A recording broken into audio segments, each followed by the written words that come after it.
Miss হবে না আপনার পছন্দের টিভি শো। দেখুন জি5 অ্যাপে একদম ফ্রি। আশীর্বাদ করুন, আপনারা দুজন ধন্য যে এমন কন্যা পেয়েছেন। তাহলে বিবাহের বিধি শুরু করা যাক।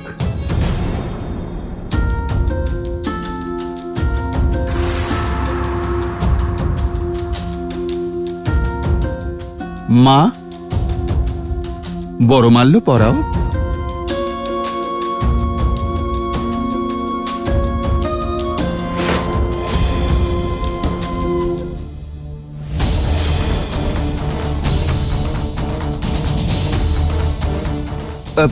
কি হয়েছে মহাকাল?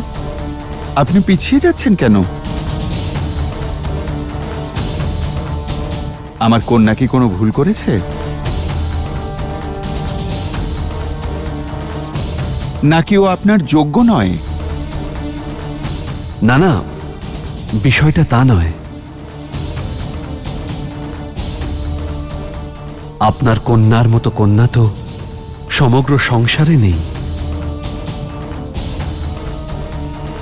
আর ওনাকে স্ত্রী রূপে পাওয়া আমার কাছে পরম সৌভাগ্যের।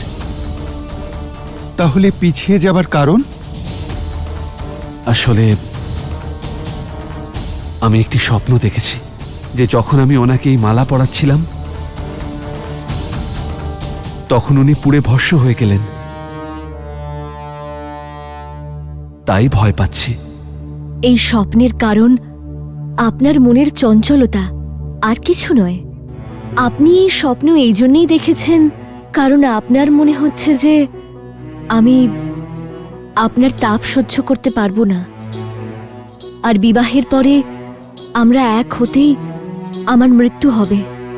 যদি এটাই হয় তাহলে তা অত্যন্ত দুঃখের।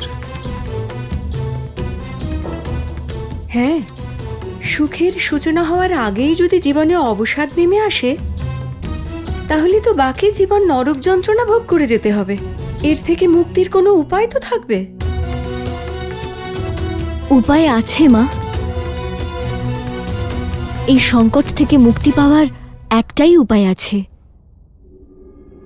তপস্যা। তাহলে মহাকাল আগে তপস্যা করে নিন, তারপর বিবাহ হবে। হ্যাঁ মহাকাল, এটাই উত্তম প্রস্তাব। কিন্তু মহাকাল এমন করতে চান না পিতা। দয়া করে আপনি ওনাকে এ কাজ করতে বাধ্য করবেন না। তাহলে আমার কন্যা বিবাহ করে এমন সংকটে? না না, আমি মেনে নিতে পারবো না। ওর কষ্ট আমি দেখতে পারবো না।